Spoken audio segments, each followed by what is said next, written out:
तो स्टार्ट करते हैं। रेडी हो आप लोग?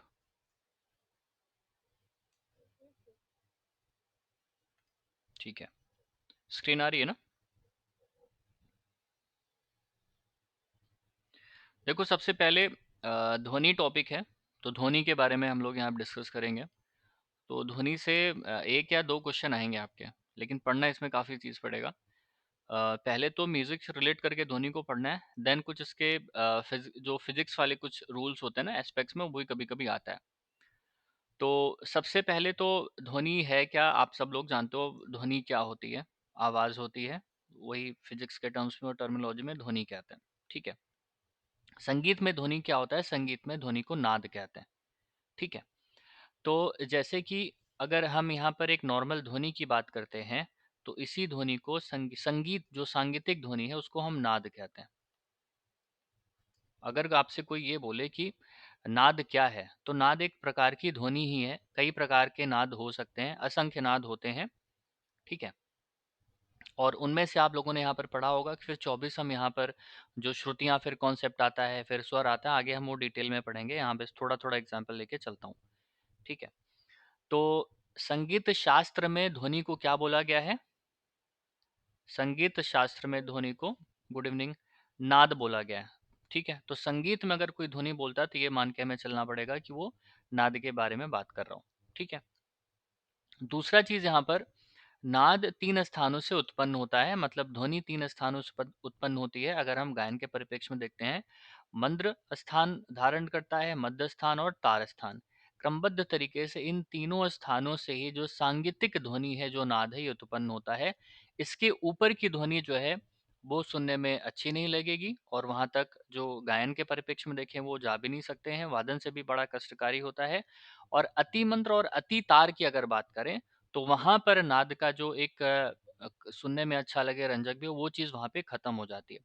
तो नाद का सिंपल सा कॉन्सेप्ट ये है कि नाद अगर संगीत में है तो वो तीन स्थानों से व्यक्त मतलब होता है। ठीक है। उसके बाद यहाँ पर आते हैं, जो ध्वनि या जो नाद संगीत में प्रयोग हो सके, तीन स्थानों से क्रमबद्ध तरीके से उत्पन्न होता है, मंद्र, मध्य और तार, उसी को हम संगीत में, उसी ध्वनि को हम संगीत में नाद कहते हैं। कॉन्सेप्ट क्लियर है? जहां ना समझ रहे हैं वहां पे पूछना। उसके बाद यहाँ पर नाद के विषय में अलग अलग शास्त्रकारों ने अपने अलग अलग यहाँ पर मत दिए हैं, जैसे कि मंद्राद्य स्थान भेदेन यो नादः स्फुरिति स्फुटम आरोही क्रम तस्ते गया सह यह ध्वनि रुच्यते। मतलब यहाँ पर क्या मतलब है कि मंद्र आदि स्थानों के भेद से जो नाद आरोही क्रम में स्पष्ट रूप से स्फुरित, मतलब कि स्फुरित कहने का मतलब है कि उसका जो एवोल्यूशन होता है, जहाँ से उत्पन्न होता है, वही ध्वनि कहलाता है। ठीक है। श्लोक से अगर हम चलें तो, मंद्र आदि स्थानों के भेद से, मंद्र आदि का मतलब यहाँ है तीन, यहाँ पर जो चीजें लिखी हुई हैं, मंद्र, मध्य और तार स्थान के भेद से, मतलब तीन स्थानों से। और किस क्रम में होना चाहिए ये? आरोह क्रम में ध्वनि का उत्सर्जन या उत्पन्न जो देखा जाता है वो यहाँ पे, वहां से अगर कोई ध्वनि तीन स्थानों से उत्पन्न होती है और आरोही क्रम में है, जो हम सारे गा मा प ध नी की बात करते हैं, तो ध्वनि वो जो जो भी है, नाद है या है, वो ध्वनि कहलाता है। ठीक है। अब यहाँ पर एक चीज और लिखा है कि क्या स्पष्ट होता है इससे, कि प्रत्येक नाद जो है ध्वनि नहीं होता, बल्कि वही नाद ध्वनि है जो क्रमबद्ध हो, श्रव्य मतलब सुनी जा सके, और जो स्वरात्मक हो, जो स्वर को धारण कर सके। बात समझ में आ रही है? तीन स्थानों से उत्पन्न होना चाहिए, आरोही क्रम में होना चाहिए। ध्वनि और नाद में क्या डिफरेंस है? यही डिफरेंस है कि नाद जो है, जितने भी नाद हैं वो ध्वनि नहीं बन सकते। ठीक है। नाद बनने के लिए यहाँ पर क्या होना चाहिए ध्वनि को? वो क्रमबद्ध हो, स्वरबद्ध हो, मतलब कि स्वर का रूप ले सके वो, और सुनने में वो अच्छा लगे। क्लियर है?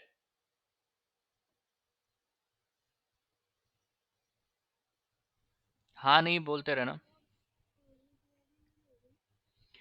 नोट्स इंग्लिश में तो नहीं मिलेगा, हिंदी में होगा। बाकी आप जो लिखोगे तो मैं ट्रांसलेट करके बता दूंगा। ठीक है।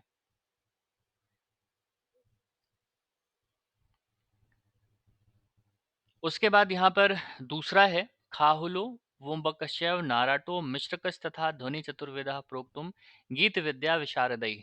अब इसमें क्या है ध्वनि के बारे में दूसरे श्लोक में क्या है। अच्छा, एक चीज और यहाँ पे, ये आपका संगीत समय सार का श्लोक है। ये यहाँ पे मेंशन करना, आप जब डिस्क्रिप्टिव में लिखोगे ध्वनि का वर्णन करोगे तो वहां पर आपको लिखना पड़ेगा संगीत समय सार। और ये एक दूसरी बुक और है नान्यदेव की भरत भाष्यम, सेम श्लोक दोनों में है। तो भरत भाष्यम जो नान्यदेव का जो बुक है, जिसको हम सरस्वती हृदयालंकार भी कहते हैं, उन्हीं का जो श्लोक है संगीत समयसार किसने लिखा है बुक? पार्श्वदेव। पार्श्वदेव ने भरत भाष्यम की मतलब कि कॉपी पेस्ट किया अपने ग्रंथ में।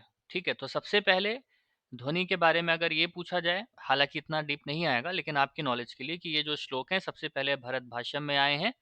ठीक है, जिसको लिखा है किसने? नान्यदेव ने। उसके बाद इसी को अपने तरीके से एक्सप्लेन किया है पार्श्वदेव ने संगीत समयसार ग्रंथ में। ठीक है, दूसरा ये भी वहीं से आया है, तो दो रेफरेंस दिए हैं यहाँ पे, संगीत समयसार भरत भाष्यम, ये भी वहीं से है। ठीक है, अब इसमें क्या होता है कि जो संगीत शास्त्री हैं, ध्वनि के चार प्रकार वो बताते हैं। संगीत में ध्वनि के चार प्रकार, फिजिक्स की टर्मिनोलॉजी यहाँ पर नहीं बता रहा हूँ, संगीत में। ठीक है, आगे फिजिक्स वाला भी आएगा। कौन कौन सा है? पहला है खाहुल, फिर है वोम्बक, ये कहीं कहीं आपको झोम्बक के नाम से भी दिखता है, वोम्बक, नाराट, उसके बाद यहाँ पर मिश्रक है। ये चार प्रकार के ध्वनि का वर्णन यहाँ पर आपको शास्त्रों में मिलेगा। ठीक है, अब वही सब चीजें लिखी हैं कि यह वर्गीकरण ध्वनि की गुणवत्ता, संगीतात्मकता, प्रभाव और उसको ध्यान में रखकर किया गया है। ठीक है, दूसरा पॉइंट जो इंपॉर्टेंट है आपके लिए, इन चार ध्वनियों में खाहुल ध्वनि को संगीत की दृष्टि से श्रेष्ठ माना गया है, क्योंकि इसमें क्या होता है? माधुर्य और गंभीर का विशेष समावेश होता है। मतलब कि ये ध्वनि कैसी होती है? गंभीर होती है, मधुर होती है सुनने में। इसीलिए खाहुल ध्वनि को इन चारों में सबसे सर्वश्रेष्ठ माना गया है। क्लियर? आगे चलोगे, यहाँ पर फिर तीसरा श्लोक है, बाहुल्या मंद्र मंद्रासुर स्पर्शी माधुर्य गुण संयुक्ता खाहुला सातु विज्ञेय गीता विद्या विशारदे। अब इसमें क्या है कि जो ध्वनि प्रायः मंद्र स्थान का स्पर्श करती है और जिसमें माधुर्य गुण प्रचुर मात्रा में पाया जाता है, वही खाहुल ध्वनि कहलाती है। तो खाहुल की विशेषता क्या है? यह मंद्र स्थान को स्पर्श करती है, मतलब मंद्र स्थान में भी इसका संचार किया जा सकता है। और मधुर गुण मतलब कि सुनने में मधुर लगती हो, गाने में मधुर लगती हो, ऐसी ध्वनि को हम खाहुल कहते हैं। मतलब शास्त्रकारों ने ऐसी ध्वनि को खाहुल कहा है। ठीक है, आगे फिर यहाँ पे लिखा हुआ है, ऐसी ध्वनि गंभीर होती है, स्थिर होती है, स्टेबल होती है, कर्णप्रिय होती है, मतलब कॉन्सोनेंस होता है इसमें, तथा आलाप, विलंबित लय, भाव प्रधान संगीत में विशेष रूप से उपयोगी मानी जाती है। इसीलिए इस ध्वनि को पीछे यहाँ पर बोला गया कि ये सबसे सर्वश्रेष्ठ मानी जाती है। उसके बाद वोम्बक ध्वनि को अपेक्षाकृत कम प्रभावशाली माना गया है, क्योंकि इसमें ना तो गहराई होती है और ना ही माधुर्य होता है। तो सबसे श्रेष्ठ ध्वनि की अगर हम बात करेंगे तो वो आपकी खाहुल कहलाती है। और कम श्रेष्ठ बोला जाएगा, दूसरी तरीके से देखा जाए तो वो झोंबक या वोम्बक, इसी वोम्बक को झोंबक भी कहते हैं। एग्जाम में कभी कभी झोंबक भी आता है, झोंबक बुक्स में भी कहीं कहीं झोंबक लिखा हुआ मिलेगा, हालांकि इसको वोम्बक ही कहते हैं। ठीक है, आगे यहाँ पर चलोगे तो तीसरा श्लोक यहाँ पर आता है, रण्यकत्वानां दृश्यता क्षणिकार विवर्जिता निस्वारो उम्बक्र स्थूल बहुसेतु मध्य भाग। अब यहाँ पर क्या है, श्लोक के अनुसार क्या होता है, जो ध्वनि एरंड कान के समान खोखली, ये पेड़ होता है, मतलब खोखला एक पेड़ होता है, एरंड का बोलते हैं इसको। कैस्टर ऑयल अगर आप लोगों ने सुना हो, तो कैस्टर ऑयल का जो पेड़ होता है, आप लोगों ने पता नहीं देखा होगा कि नहीं, वो खोखला होता है अंदर से। ठीक है, जैसे बैम्बू होता है। खोखली, निस्वार और स्थूल प्रतीत होता है, प्रायः मध्य स्थान में स्थित। ये चीज जरूर याद रखना। पीछे यहाँ पर देखना है, ये जो खाहुल ध्वनि है कहाँ पर है? ये मंद्र स्थान में। ठीक, और ये जो ध्वनि है आपकी, ये आपकी है मध्य स्थान में। ठीक है, ये इसी को हम झोंबक या फिर वोम्बक कहते हैं। ऐसी ध्वनि में स्वर सौंदर्य का अभाव पाया जाता है। मान लो क्वेश्चन बना कि चार ध्वनियों के प्रकार में से, ये स्टेटमेंट में क्वेश्चन कई तरीके से बनते हैं कि किस प्रकार की ध्वनि में स्वर सौंदर्य का अभाव होता है। ठीक है, तो आप मान के चलना कि वो झोंबक या वोंबक है। अब इसका प्रयोग क्या होता है, सीमित होता है। अब क्योंकि जब स्वर सौंदर्य का ही उसमें अभाव है तो उसका प्रयोग सीमित रखा जाता है। ठीक है, ये हो गया इसमें। उसके बाद नाराट अभी आगे पढ़ोगे। नाराट ध्वनि तीव्र और कर्णकटु मानी जाती है क्योंकि इसमें माधुर्य का अभाव, इसमें भी मधुर का अभाव होता है लेकिन ये कर्णप्रिय भी नहीं होती है। वोम्बक ध्वनि जो आपकी है, ये सुनने में अच्छी तो लगती है लेकिन इसमें जो स्वर सौंदर्य होता है उसका अभाव होता है। ऐसे ही नाराट अभी आगे बताऊंगा। एक स्टेटमेंट यहाँ लिखा है कि ये कर्णकटु होती है, मतलब कि कानों को सुनने में अच्छा नहीं लगता है। ठीक है, और मधुरता तो होती ही नहीं है। अब यहाँ पे उसका रेफरेंस लिखा हुआ है। अ, अब यहाँ पर क्या है, जो ध्वनि प्रायः तार स्थान का स्पर्श करती है, यहाँ पे देखो तार स्थान लिखा है, और जिसमें माधुर्य गुण नहीं होता है उसे हम नाराट ध्वनि कहते हैं। यह ध्वनि अधिक तीव्र होती है, उत्तेजक होती है तथा लंबे समय तक सुनने पर कर्णप्रिय नहीं रहती। तार स्थान पे अगर कोई बहुत चिल्ला के बहुत देर तक गाता है तो आपका सिर दर्द करने लगा, वही चीज यहाँ पे मोटी मोटी बात हो रही है। वास्तविक संगीत व्यवहार में अधिकांश ध्वनियां पूर्णतः शुद्ध न होकर मिश्र स्वरूप की होती हैं। ठीक है, अब इसका क्या मतलब है कि जैसे कि मिश्र स्वरूप में अलग अलग पिच पे, अलग अलग टोन पे, अलग अलग लय पे जो चीजें होती हैं उसके बारे में यहाँ पर ध्वनियों की बात हो रही संगीत में। अगर हम बात करें तो आगे देखोगे तो खाहुल के बारे में लिखा है। अच्छा, यहाँ पर लास्ट श्लोक है, जिस ध्वनि में खाहुल, झोंबक या वोम्बक, नाराट गुणों का मिश्रण, मतलब तीन गुणों का मिश्रण, कौन कौन से तीन गुण, खाहुल, वोम्बक, नाराट, उसे हम मिश्रक ध्वनि कहते हैं। ये चार प्रकार ध्वनियों के होते हैं। ठीक है, और यही मिश्रक ध्वनि के भेद नाराट खाहुल और खाहुल वोम्बक माने गए हैं। ये इसके भेद हैं, दो प्रकार के हैं, नाराट खाहुल और खाहुल वोम्बक। ठीक है, मिश्रक के मिश्रण के दो ही प्रकार से माने गए हैं और चारों का मिश्रण वो मानते हैं। तो व्यवहारिक संगीत में ये भी कह सकते हो कि सभी ध्वनियों का मिश्रण को हम वोम्बक या ये मिश्रक कहते हैं। व्यवहारिक संगीत में अधिकांश ध्वनियां इसी वर्ग में आती हैं। ठीक है, व्यवहारिक संगीत में अधिकांश ध्वनियां इसी वर्ग में आती हैं। इससे क्या मतलब हुआ कि सभी ध्वनियों का मिश्रण गंभीर भी हो, तार में भी हो, मंद्र में भी हो, है ना, मध्य सप्तक में भी हो, तो इन सभी ध्वनियों का जो मिश्रण बनेगा वो हम कहेंगे उसको मिश्रक। आगे यहाँ पर है, भारतीय संगीत शास्त्र में देश और क्षेत्र के अनुसार ध्वनि के स्वरूप में भिन्नता को भी स्वीकार किया गया है। अब ये किसने कहा है, ये स्टेटमेंट दिया है मतंग मुनि ने बृहद्देशी में। नाना विधेषु देशेषु जंतूनां सुखदो भवेत ततः प्रभृति लोकानां नरेंद्राणां यादृक्ष्यः देशे देशे प्रवृत्वासो ध्वनि निर्देश संगीता। मतलब इसमें क्या है, अब ये लिखना बृहद्देशी का है, ये बृहद्देशी का ये वो है, और मतंग ने ग्रंथ लिखा है, आप सबको पता ही होगा। इसमें क्या बोला इन्होंने कि जो ध्वनि विभिन्न देशों प्रदेशों में रहने वाले जीवों, मनुष्यों, राजाओं तक को सुखद प्रतीत होता है और जो क्षेत्र विशेष में प्रचलित होती है वही देसी ध्वनि कहलाती है। इससे यह स्पष्ट होता है कि ध्वनि का सौंदर्य स्थानीय संस्कृत और परंपरा से भी जुड़ा हुआ होता है। सिंपल सी बात है। अब देखो यहाँ से तो ध्वनि को देसी ध्वनि किसने कहा है, यहाँ से क्वेश्चन निकल के आएगा।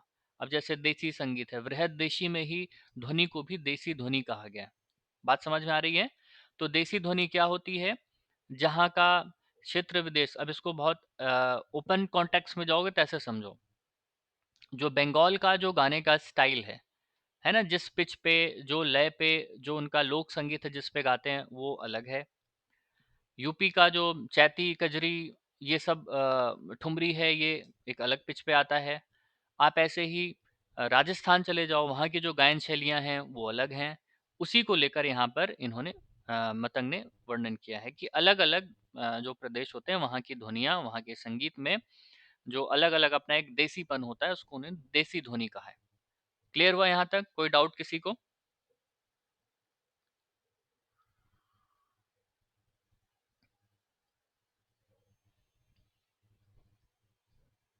कोई कुछ नहीं बोलेगा? समझ में आ रहा है कि नहीं आ रहा है? ऊपर से जा रहा है? कोई बात नहीं,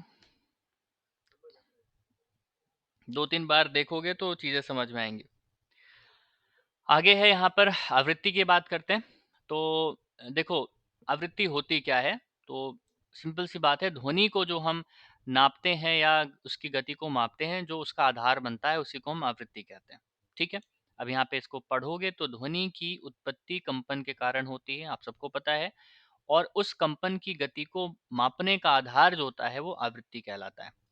किसी ध्वनि उत्पन्न करने वाली वस्तु द्वारा, अब ये क्या है, 1 सेकंड में किए गए पूर्ण कंपन की संख्या को फ्रीक्वेंसी या फिर आवृत्ति कहते हैं।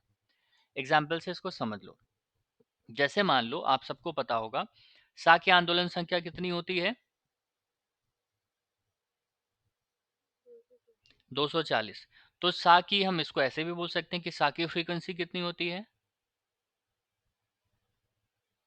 240, है ना? सा की फ्रीक्वेंसी 240, वही आंदोलन संख्या ही फ्रीक्वेंसी होती है। ठीक है? सा की आवृत्ति कितनी हुई? 240 हुई। तो 1 सेकंड में जो सा है, जैसे मैं बोलूं सा, जैसे सा, इसका मतलब है कि जो गले में वोकल फोल्ड्स हैं वो 1 सेकंड में कितनी बार कंपन कर रहे हैं? 240 बार। एक, मतलब कि बनाया हुआ चीज है ये। अब जैसे कि कोई और है गाने वाला, पिच की अगर मैं बात करूँ तो जैसे कि किसी का सी शार्प होता है, किसी का सी होता है, किसी का डी होता है। जैसे कोई पहला काला बोलता है, कोई चौथा बोलता है, कोई तीसरा, कोई दूसरा बोलता है। तो अलग अलग पिच पे फ्रीक्वेंसी अलग अलग होती है। और हमारे सातों स्वरों की जो फ्रीक्वेंसीज हैं क्या है, वो अलग अलग है। अलग अलग आवृत्ति के सभी यहाँ पर स्वर हैं। अब यहाँ पर आगे क्या है कि आवृत्ति की इकाई हर्ट्ज में होती है। ये क्वेश्चन आया हुआ है आपका कि आवृत्ति की या फ्रीक्वेंसी की इकाई क्या होती है। ठीक है, यूनिट क्या होती है इंग्लिश में बोलो तो? हर्ट्ज में होती है। यदि कोई तार या कंठ तंतु, जो गले की फोल्ड्स बात करी, 1 सेकंड में 200 बार कंपन करता है तो उसकी आवृत्ति 200 हर्ट्ज कही जाएगी। 400 बोल होता है तो 400 कही जाएगी, 500 का तो 500 कही जाएगी। ठीक है? अब जो ह्यूमन ईयर होते हैं, मनुष्य के जो कान होते हैं, प्रत्येक आवृत्ति को सुनने में सक्षम नहीं होते। एक सीमा होती है, हमारे जो ईयर्स होते हैं वो वहीं तक की जो ध्वनि है वो सुन सकते हैं। जैसे कि मनुष्य का जो ईयर है, कान है, 20 हर्ट्ज से लेकर 20,000 हर्ट्ज के बीच की ही ध्वनि को सुन सकता है। अगर इससे ज्यादा की ध्वनि है या 20 हर्ट्ज से कम की ध्वनि, तो इसको हम सुन नहीं सकते हैं। और ये जो 20 से 20,000 हर्ट्ज की सीमा है, इसी को कहते हैं श्रव्यता की सीमा। श्रव्यता की मतलब एक जो लिसनिंग लिमिटेशंस होती हैं कि आप 20 हर्ट्ज से लेकर 20,000 हर्ट्ज के बीच में ही सुन पाएंगे, वो यहाँ पर बनती है। अब जो 20 हर्ट्ज से कम ध्वनियां, ये भी क्वेश्चन आया हुआ है, 20 हर्ट्ज से कम आवृत्ति वाली ध्वनियों को हम क्या कहते हैं? इंफ्रासोनिक। और 20 जो 20,000 लिखा है हर्ट्ज से अधिक आवृत्ति वाली ध्वनियों को हम क्या कहते हैं? अल्ट्रासोनिक।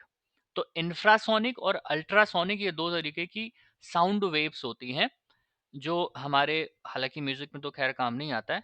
बाकी आप लोगों ने इसके बारे में सुना होगा, जैसे कि सोनार में यूज होता है, पनडुब्बियां यूज करती हैं। और जैसे कि इंफ्रासोनिक है तो जैसे कि बैट्स होते हैं, जो चमगादड़ होते हैं, या डॉग्स होते हैं, या न्यू बॉर्न जो बेबी होते हैं, इन्फेंट्स इनको कहते हैं। बिल्कुल छोटा बच्चा पैदा हुआ रहता है तो वो रात में जग जाता है, रोने लगता है। क्यों? क्योंकि वो ध्वनियाँ सुन सकता है जो आप नहीं सुन सकते हो।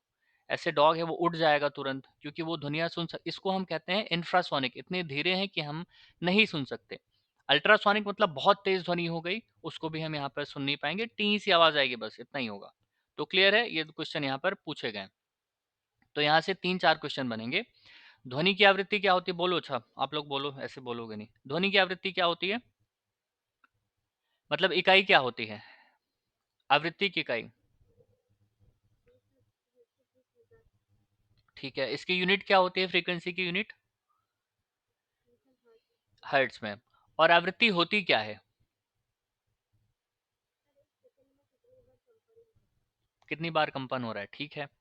तो मान लो जैसे कि यहाँ पर अगर मैं बोलूँ कि जो तानपुरा है, जोड़ी के तार हैं, वो एक जैसे बोल रहे हैं, तो उनकी जो फ्रीक्वेंसी है एक समान है या एक दूसरे से अलग होगी? एक समान होगी। ठीक है, क्योंकि अभी एक टॉपिक आपका आएगा डोल, मतलब थरथराहट, आगे पढ़ेंगे अभी। इसके बाद आता है एम्पलीट्यूड। अच्छा, यहाँ पर एक चीज़ और समझाता हूँ।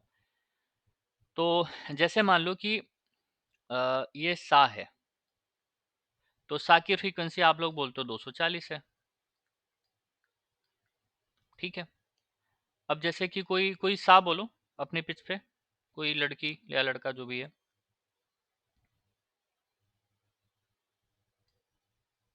सा बोलना है गा के, सा लगाओ।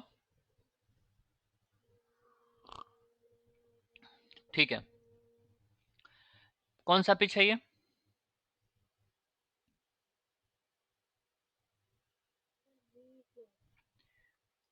बी फ्लैट मान लो। हिंदी में क्या बोलोगे इसको, बी फ्लैट को? काली है सफेद? कौन सी, चौथी या पांचवी?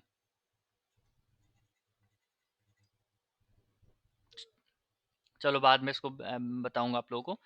देखो, पूछने का यहाँ पर ये मतलब है कि जैसे सा है, तो किसी ने बोला कि मेरा, मैं जो गाना गाता हूँ, जैसे मेरा जो पिच है, मैं सी शार्प या डी शार्प से गाता हूँ या डी के आसपास से। तो जैसे कि मेरा सी शार्प है, तो सी शार्प होता है पहला काला। पहला काला जो उसमें तानपुरे में होता है ना, काला सफेद दो तरीके के होते हैं, आप लोग जानते होंगे। तो अब जैसे यहाँ से मेरी ध्वनि है सा, अब कोई लड़की है, अब जो उसका पहला काला होगा वो कहाँ जाएगा, ऊपर जाएगा। सा सा, दो तरह की ध्वनि आ रही है पहला काला ही, लेकिन दो तरह की ध्वनि इसलिए आ रही है क्योंकि जो फ्रीक्वेंसी है यहाँ पर वो अलग अलग हो गई। तो मेरा समझाने का सिर्फ ये मतलब है कि हर स्वर की, हर गले की फ्रीक्वेंसी क्या होती है, पिच हर की अलग अलग होती है। अब जैसे सा की 240, रे की 270, गा की बोलो 300, मध्यम की 320, पंचम की 360, दैवत की 405 या 400, जो भातखंडे और उनका अलग कॉन्सेप्ट है वो बताऊंगा मैं। और निषाद की 450। हाँ, 452, 450 वो भातखंडे जी का, और मत अलग अलग है इसलिए दो अलग अलग आते हैं। और तार सप्तक के साकी 480। हाँ, तो कंपन संख्या जब बढ़ेगी तो आवृत्ति घटेगी या बढ़ेगी?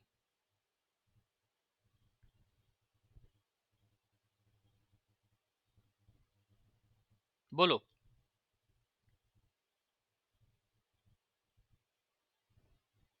अरे बोलो, बढ़ेगी, क्यों शांत हो गए ऐसे? जब भी कंपन संख्या बढ़ेगी, अब उसको मैंने कंपन संख्या बोला, आंदोलन बोलता तो शायद समझते। आंदोलन संख्या जब बढ़ेगी तो ध्वनि की आवृत्ति क्या होगी, बढ़ेगी।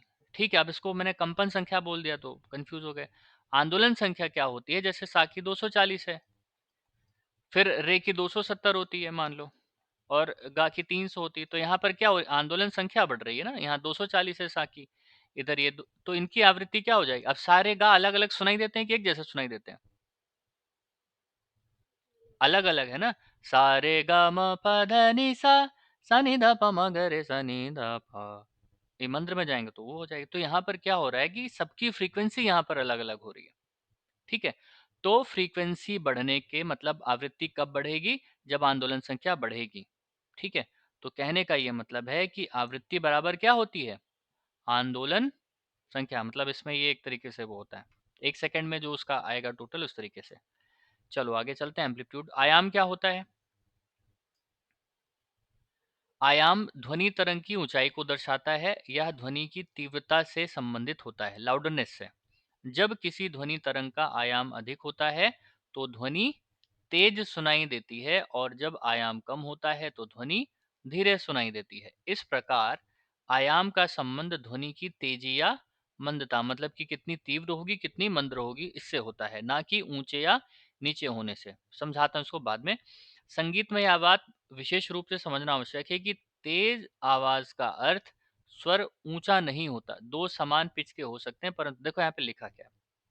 जैसे मैं बोलूं, अभी एक ही चीज मैंने समझाई कि जैसे सा की ध्वनि 240 है, अभी नॉर्मली जैसे मैं बोल रहा हूँ, एक नॉर्मल पिच पे मैं आपको बता रहा हूँ चीजें, आप सुन रहे हो। अब देखो यहीं से मैं इसको धीरे बोलता हूँ, सेम चीज बोलूंगा, सा की आंदोलन संख्या 240, सा की आंदोलन संख्या 240। तो यहाँ पर क्या हो रहा है, इसको आयाम कहते हैं, कि ध्वनि की जो लाउडनेस है, जैसे आप टीवी चलाते हो, वॉल्यूम को तेज या धीरे कर सकते हो कि नहीं कर सकते? तो इसी को हम कहते हैं, ध्वनि वही है लेकिन हम उसको तेज या धीरे कर सकते हैं। ठीक है, इसी को हम आयाम कहते हैं या एम्पलीट्यूड कहते हैं, कि ध्वनि उतने ही हर्ट्ज की है, 240 की है, लेकिन उसको हम तेज या धीरे कैसे, जैसे मैं बोलूं सा सा सा। अब ये अलग चीज नहीं है, एक ही चीज है, जहां पर जैसे सा, ये सा ही है, लेकिन ध्वनि क्या हो रही है, ऊपर या नीचे हो रही है ना। यहीं से काकू का रिलेशन होता है। आयाम में हम क्या करते हैं, आवाज का जो उसको हम एक ही वही आवाज रहती है उसको धीरे करते हैं, उसको तेज भी गाते हैं, है ना। तो काकू से आयाम एक फिट बैठता है, ताकि उससे जो मनोभाव होते हैं, जो चीजें होती हैं, वो काकू के कॉन्टेक्स्ट में आएंगे फिलहाल अभी आगे। तो आयाम समझ में आया। आयाम और तीव्रता में अंतर क्या है, ये समझ में आ रहा है कि नहीं आ रहा है। तीव्रता ये होती है कि जो साउंड होता है अलग अलग होगी तीव्रता, सारे स्वरों की तीव्रता अलग है। आयाम क्या होता है, स्वर वही है, लेकिन उसकी आवाज को हम ज्यादा घटा या बढ़ा पा रहे हैं। लास्ट में क्वेश्चन भी पूछूंगा तो ध्यान से पढ़ना। ठीक है, आगे यहाँ पर है टिम्बर। अब ये अभी आप जब नाद, अभी नाद शुरू नहीं किया तो नाद भी पढ़ाऊंगा, सिर्फ अभी ध्वनि है। जब आप वहां पर पढ़ोगे ना तारता तीव्रता और ये टिम्बर, जाति कहते हैं इसको, तारता तीव्रता, तो वहां पर एक्सप्लेन करूंगा, हालांकि यहाँ पर अभी पढ़ो। टिम्बर वह गुण है जिसके कारण एक ही स्वर समान पिच और समान आयाम होने पर भी विभिन्न गायक या विभिन्न वाद्य यंत्रों में अलग अलग सुनाई देता है। देखो, टिम्बर को हम कहते हैं जाति, हिंदी में स्वर का गुण होता है। ये क्या होता है, जैसे विभिन्न डिफरेंट टाइप्स ऑफ या काइंड्स ऑफ जो इंस्ट्रूमेंट्स होते हैं, जैसे सितार है, हारमोनियम है, कोई गा रहा है, संतूर है, सारंगी है। अब जैसे कि आपने गाना बनाया, अब वो किस पिच पे है, वो है सी शार्प पिच पे, मतलब सी स्केल पे, पूरा सी शार्प स्केल पे पूरा गाना बना है। तो यहीं से गायक गाएगा भी इसी पिच में, यहीं से जो वादक है वो बजाएगा भी, मतलब सेम पिच होगी, अपना अपना सब इसमें मिला लेंगे। ठीक है, लेकिन आप ये पहचान सकते हो कि हाँ ये ध्वनि सितार की है, ये ध्वनि हारमोनियम की है, ये कोई लड़का गा रहा है, ये कोई बच्चा गा रहा है, ये कोई लड़की गा रही है ना, ये संतूर बज रहा है। तो क्यों पहचानते हो, ध्वनि के इस गुण को क्या कहते हैं, इस गुण को कहते हैं टिम्बर। जब हम अलग अलग पिच को पहचान पाते हैं एक टाइम पे, उसी को हम टिम्बर कहते हैं। बात समझ में आई, बोलो। ठीक है, टिम्बर हो गया। अब जो टिम्बर में होता क्या है, टिम्बर का संबंध ध्वनि में उपस्थित ओवरटोन हार्मोनिक्स या फिर तरंग रचना से होता है। मतलब जो टिम्बर होता है, इसको जाति भी लिख सकते हो, खैर अभी इसको आगे पढ़ेंगे। इसको हिंदी में या संगीत में जाति कहते हैं। तारता, तीव्रता और जाति, ये तीन नाद के गुण बोले गए। तो टिम्बर इंग्लिश में बोलते हैं, जाति हिंदी में कहते हैं। तो टिम्बर में होता क्या, टिम्बर में होते हैं सहायक नाद या ओवरटोन या हार्मोनिक्स, जिसके कारण हम अलग अलग ध्वनियों को अलग अलग पहचान पाते हैं। आगे चलते हैं, संगीतमय ध्वनि और असांगीतिक ध्वनि। संगीतमय ध्वनि और असांगीतिक ध्वनि क्या होती है। संगीतमय ध्वनि जिसका संगीत में प्रयोग हो, असांगीतिक ध्वनि जिसका संगीत में प्रयोग ना हो। सिंपल सा एक बड़ा ही लॉजिकल मतलब निकलता है। ठीक है, लेकिन संगीतमय ध्वनि होती कैसे। अब देखो, संगीतमय ध्वनि जब ध्वनि के कंपन नियमित हों, क्रमबद्ध हों और समान अंतराल पर होते हैं, तब ध्वनि मधुर प्रतीत होती है और उसे संगीतमय ध्वनि कहा गया है। ऐसी ध्वनि में या ऐसी ध्वनि के स्वरों में स्थिरता पाई जाती है और वही संगीत में प्रयोग योग्य होती है। मतलब कि जो संगीत ध्वनि है, इसमें रेगुलर इंटरवल्स होने चाहिए। जैसे कि ताल है, अगर चल रही है ताल, धा दिन दिन धा दिन दिन दा, अब अगर इसको ऐसे कर दें, धा दिन दिन धा दिन दिन धा दिन दिन धा दिन, तो इसमें क्या होगा, ना तो आप उसको एंजॉय कर पाओगे और बेताला बेसुरा अलग से चला जाएगा। ठीक है, तो ध्वनि में क्या हो, रेगुलर कंपन हो, रेगुलर वाइब्रेशंस हो, क्रमबद्ध हो और समान अंतराल पे हो। ठीक है, इसको कहते हैं संगीतमय ध्वनि या फिर सांगीतिक ध्वनि, जिसका संगीत में प्रयोग होता है। वहीं पर इसके उल्टे क्या होता है, जब ध्वनि के कंपन अनियमित हो जाएं, अव्यवस्थित हो, तब ध्वनि क्या होती है, कर्णप्रिय नहीं लगती है और उसे असांगीतिक ध्वनि या शोर कहते हैं। शोर का उपयोग संगीत में नहीं किया जाता, किंतु दैनिक जीवन भाषा में जो शोर है, जैसे ट्रैफिक में फंसे हुए डिफरेंट हॉर्न्स होते हैं, बाइक वगैरह, ये सब शोर कहते हैं। ठीक है। इसी प्रकार संगीत का आधार केवल वही ध्वनि बन सकता है जिसमें कंपन की नियमितता और व्यवस्था हो। मतलब कि जो नियमित कंपन वाली ध्वनि होती है या नियमित आंदोलनों वाली ध्वनि होती है, उसी को हम कहते हैं सांगीतिक ध्वनि। क्लियर है? तो दूसरा चीज, जब यही नियमितता खत्म हो जाती है, आंदोलन संख्या में डिफरेंस आ जाते हैं, वेरिएबल्स आ जाते हैं, तो सांगीतिक ध्वनि ना रह के असांगीतिक हो जाती है। कोई डाउट यहाँ पे? एक क्वेश्चन यहाँ से पूछा गया है एग्जाम में। आगे है यहाँ पर डोल। डोल को इंग्लिश में बीट्स कहते हैं। होता क्या है ये, जब दो स्वरों की आवृत्तियां, ये सब ध्वनि से रिलेटेड है इसलिए टॉपिक पढ़ा रहा हूँ, ठीक है। जब दो स्वरों की आवृत्तियां बहुत अधिक समान होती हैं किंतु पूर्णतया समान नहीं होती, तब ध्वनि कभी तेज और कभी मंद प्रतीत होती है। इस प्रकार की तीव्रता के उतार चढ़ाव को डोल या बीट्स कहा जाता है। डोल वास्तव में दो स्वरों की आवृत्तियों के अंतर का श्रवण अनुभव होता है।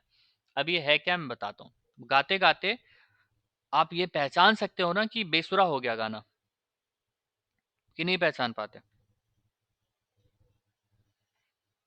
बताओ। तो वो डोल के कारण होता है। ठीक है। अब देखो कैसे होता है।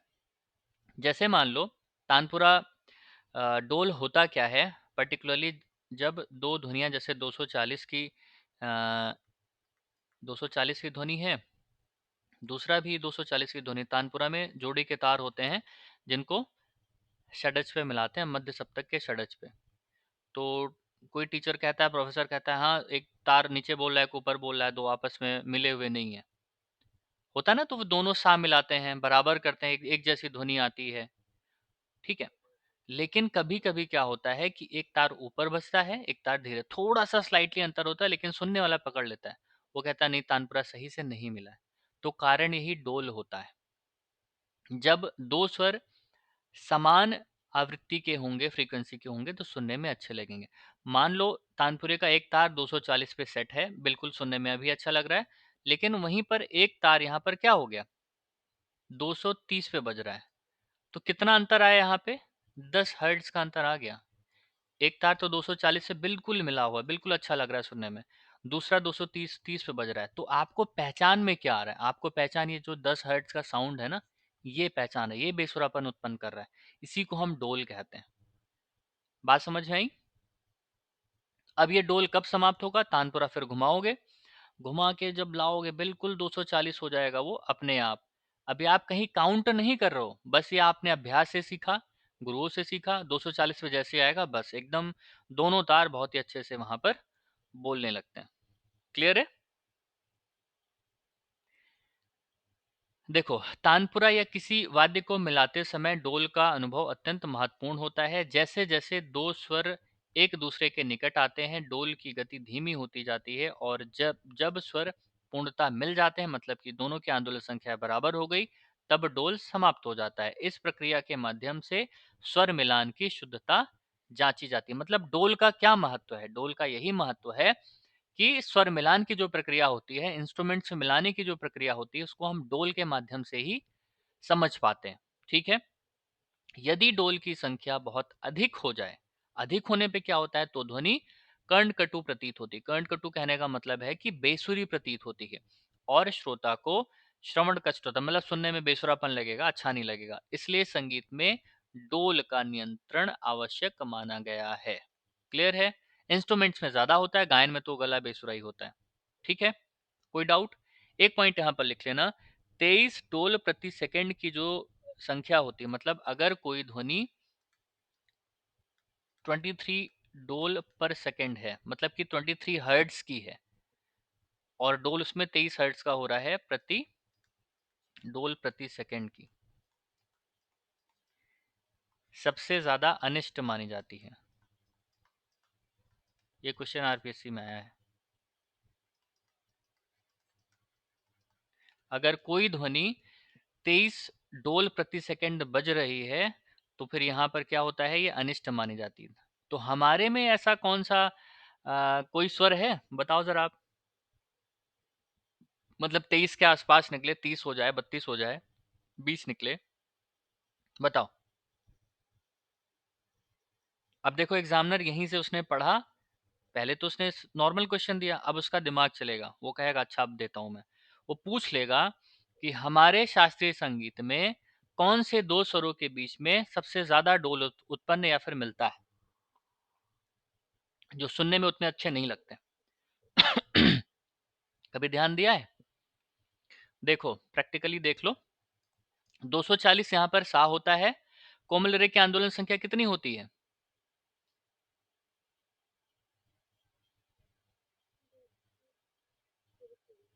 56 मान लो।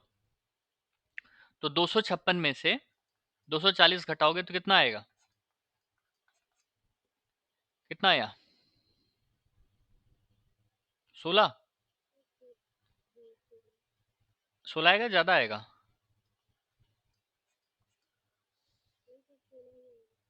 अब 16 किसके पास में है? 16, 17, 18, 19, 20, 21, 22, 23, 7 संख्या और जोड़ो 23 आ जाएगा। तो कोमल रे जो होता है और जो सा होता है, ये दो जो स्वर हैं, पहला तो ये विवादी स्वर इसको बोला जाता है कि दो श्रुतियों पर अगर देखा जाए तो विवादी स्वर आएगा। ऐसे ही दो मध्यम होते हैं, तीव्र मध्यम और शुद्ध मध्यम। ऐसे ही आपका कोमल रे और सा होता है, ठीक है। और कोमल रे और शुद्ध रे भी ऐसे होता है। इसीलिए रागों में दो स्वरों को साथ में प्रयोग करना वर्जित माना गया है, लेकिन अब सुंदरता के लिए करते हैं। खैर, तो सा और कोमल रे के बीच में ये जो डोल आता है, ये जो रहता है ये बेसुरा होता है। अब देखो इसका शास्त्रकारों ने कैसे इसका वो निकाला, तोड़ निकाला कि सही होगा। भैरव में सा और रे की संख्या बहुत अच्छी मानी जाती है, तो बोला कि इसको आंदोलन करते रहो, इसको अगर खड़े हो गए उस पे तो भैरव राग नहीं बनेगा। तो क्या बोलते हैं, सारे, ये घूमता रहेगा ऊपर नीचे गांधार से, उसको हम आंदोलित करते हैं। क्यों करते हैं? क्योंकि अगर रे पे खड़े हो गए तो डोल उत्पन्न होगा और रे बेसुरा लगेगा सुनने में, तो राग पूरा क्या हो जाएगा, बेसुरा हो जाएगा। तो इस टर्मिनोलॉजी को हमारे शास्त्रकारों ने, ऋषि मुनियों ने इस तरीके से बोला कि आप वो गा तो रहे हो लेकिन समझ नहीं रहो क्यों हो रहा है। क्यों कहते हैं ऐसा कहने के लिए? दरबारी में कोमल गांधार है, उतरी हुई है वो, उसको भी आंदोलित कराते हैं। तो क्या कारण है? यही कारण है। बात समझ में आई? तो गायन में जाओगे, प्रैक्टिकल में जाओगे तो डोल का ये महत्व होता है। आगे चलते हैं। अब आता है शैशिक और यौगिक स्वर। ये क्या होते हैं? जब दो स्वर एक साथ सुनाई देते हैं तो उनके प्रभाव से एक तीसरा स्वर भी उत्पन्न होता है, जिसे परिणामी स्वर कहते हैं। यदि यह स्वर दोनों मूल स्वरों की आवृत्तियों के अंतर के बराबर होता है तो देखो, शैशिक और यौगिक स्वर भी आरपीसी में आया, बहुत बढ़िया क्वेश्चन पूछा वहां पर। इसका पहले समझ लो होते क्या है शैशिक और यौगिक स्वर। जब भी हम गाते हैं तो हम गाने के साथ साथ में एक ध्वनि नहीं होती है, कई ध्वनियां होती है, मतलब कई स्वर होते हैं, ठीक है। ये तो पता है ना आपको।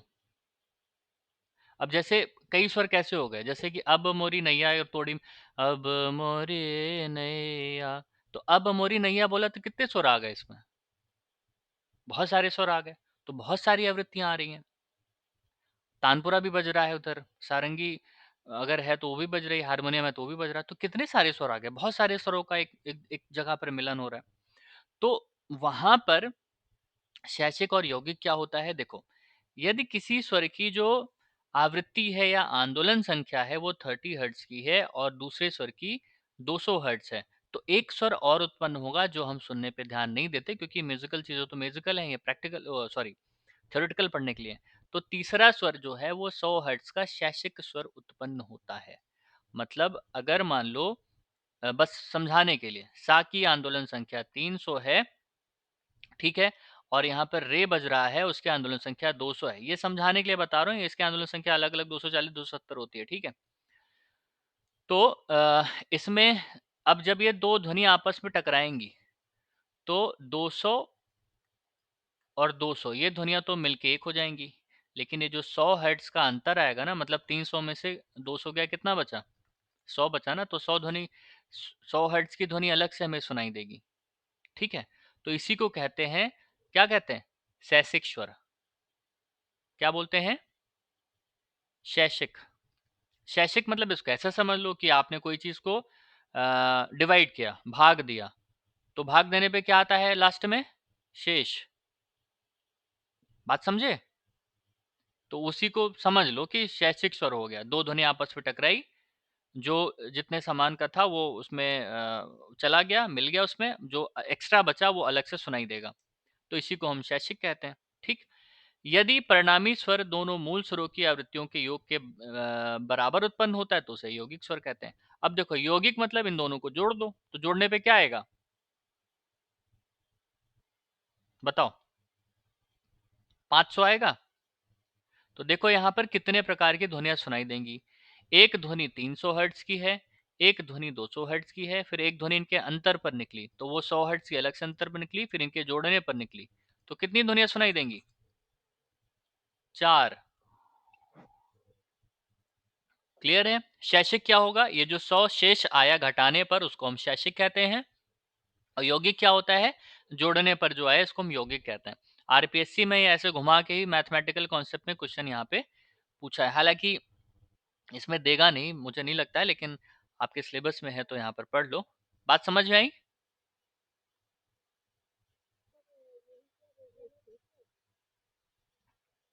रेजोनेंस, रेजोनेंस कह सकते हो, हालांकि जो रेजोनेंस है वो तो एक उसमें अलग से आता है वो। ठीक है, अभी रेजोनेंस पे आगे हाँ, वुल्फ नोट में कह सकते हो, लेकिन वो अलग है इससे, ये शौशिक और यौगिक स्वर अलग हैं। ठीक है, वो स्वयंभू और उसमें स्वयंभू स्वर, शैशिक और यौगिक स्वर, और वुल्फ नोट जो रेजोनेंस है वो, और दो तीन चीजें अभी आगे हैं बताता हूँ मैं, अलग है, इससे बिल्कुल मैच नहीं करता है। ठीक है, उसके बाद ये आपको याद करना पड़ेगा विभिन्न ध्वनियों के, तो यहाँ पर क्या क्या याद करना पड़ेगा, जैसे कि ये है ना आपके सिलेबस में स्वर क्षमता और स्वनि ध्वनि स्वभाव, या कंठ स्वन की जो अपनी एक वो होती है, आवृत्ति सीमा होती है। बहुत पहले एक दो क्वेश्चन यहाँ से आए टीजीटी पीजीटी में, कंठ स्वर की भी होती है। तो जैसे कि ताशा होता है, जो ताशा बजता है डफली टाइप का, सबसे कम इसकी होती है 67, और अधिकतम होती है इसकी 1300 के आसपास। ठीक है, ये छोड़ देना, ये कुछ मतलब नहीं है। नगाड़ा की 70 होती है, इसकी 1100 होती है। इसमें याद क्या क्या करना है आपको, जो आपका वाद्य होगा, जैसे तानपुरा का पूछ सकता है, और जैसे सारंगी का पूछ सकता है, वायलिन का पूछ सकता है, बांसुरी का पूछ सकता है, पुरुष कंठ ध्वनि जो गले की आवाज होती है वो, और आगे चलोगे तो स्त्री कंठ ध्वनि कितनी उसकी सीमा होती है, बस इससे ज्यादा नहीं आएगा। तो सारंगी का ये आप लिख लेना कॉपी पे, याद करना। सारंगी का कितना होता है, 75 मिनिमम, और मैक्सिमम 1000। तो 75 से 1000 के बीच में सारंगी की जो ध्वनि होती है, जो न्यूनतम और अधिकतम होती है, जिसको हम श्रव्य ध्वनिया भी कहते हैं, या फिर स्वर क्षमता, इससे नीचे वो नहीं बज सकता और इसके ऊपर भी वो नहीं बजाया जा सकता। ऐसे ही तानपुरा होता है, 80 हर्ट्ज के नीचे हम नहीं बजा सकते हैं तानपुरे को, तार या तो टूट जाएगा या तो इतना ढीला हो जाएगा कि बजेगा ही नहीं, और 5500 हर्ट्ज के ऊपर नहीं बजा सकते क्योंकि उसके ऊपर गया तो तार ही टूट जाएगा। ठीक है, वायलिन की भी सीमा होती है 200 हर्ट्ज, इसकी मिनिमम होती है, 200 हर्ट्ज से लेकर 8600 हर्ट्ज के बीच में ये ध्वनि इसकी बजाई जाती है। ऐसे ही आपकी बांसुरी है, 275 हर्ट्ज से लेकर 6000 हर्ट्ज के बीच की ये ध्वनि होती है, और जो पुरुष कंठ की आवाज होती है वो 100 हर्ट्ज से लेकर 6200 हर्ट्ज के बीच की होती है। इसके ऊपर फिर वो शोर आएगा, चिल्ला के गाना, गला ही फट जाएगा, मंत्र में बहुत मंत्र जा नहीं सकते हो। इसके बाद स्त्री कंठ है, 175 और से 10,000 हर्ट्ज के बीच की ध्वनि होती है, देखो। और आवाज यहाँ पर देखो 1000 से लेकर 6200, इसीलिए जो मेल वॉइस होती है उसमें बेस बहुत होता है, मोटी आवाज होती है, और जो गर्ल्स आवाज होती है वो श्रिल पतली आवाज होती है, क्योंकि उसकी जो नीचे की देखोगे आंदोलन संख्या तो 175 से लेकर 10,000 तक, वो मतलब अगर लड़कियां चिल्ला दे तो आदमी बैठ नहीं सकता फिर, है ना। आगे चलते। अब इसमें क्या है, वाद्य यंत्रों की ध्वनि सीमा में अत्यधिक भिन्नता पाई जाती है, जैसे तानपुरा, सारंगी, संतूर, गंभीर से मध्यम आवृत्ति क्षेत्र में हालांकि इसमें कुछ है नहीं, आपको बस मोटा मोटा यही याद करना है जहाँ पे बताया, क्वेश्चन आया तो आया, एक क्वेश्चन हालांकि टीजीटी या पीजीटी एग्जाम में आया और वहां पर पूछा गया तानपुरे की। क्वेश्चन क्या है बताता हूँ कि तानपुरे की जो ध्वनि होती है कितने हर्ट्ज से कितने हर्ट्ज के बीच में होती है। तो ऑप्शन है 80 से लेकर 5500, 75 से लेकर 8000, 10 से लेकर 20000। तो सही ऑप्शन क्या होगा? 80 से लेके 5500। तो ये 3-4 का आप देख लेना, बहुत याद करने की जरूरत नहीं है।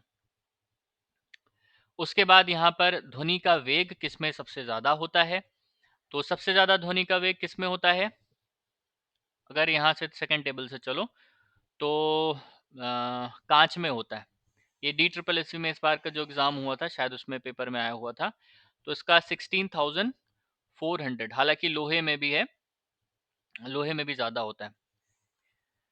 16,000 से लेकर 16,820, और ये 16,400 लेकर 16,700। चांदी में होता है 2,600। तारपीन का जो ऑयल होता है इसमें इतना होता है। हिम जो बर्फ होती है आपकी, आइस, और ऑक्सीजन में इतना होता है। हाइड्रोजन में लकड़ी का ये हो गया। अब देखो ये है क्या, मतलब कि किस चीज में ध्वनि का वेग, कितनी तेजी से ध्वनि जो आवाज है वो मूव करती है। ठीक है, 0 डिग्री सेल्सियस पर है ये और 20 डिग्री सेल्सियस पर है। तो ये चीजें यहाँ पर हैं। आपसे कैसे क्वेश्चन पूछा जाएगा? जैसे नॉर्मल क्वेश्चन आता है कि अच्छा आप लोग एक बताओ कि जो ध्वनि होती है, ध्वनि की चाल सबसे ज्यादा किस में होती है? सॉलिड में, लिक्विड में, या गैस में? सॉलिड में ध्वनि जो रहती है सबसे तेज चलती है, सॉलिड। उसके बाद क्या आता है? लिक्विड। और उसके बाद क्या आता है? गैस। तो यहाँ वायु में देखो, वायु में सबसे कम है 1087। और यहाँ पर सॉलिड में चलोगे, लोहा जैसे ठोस होता है तो देखो 16,000 के आसपास है।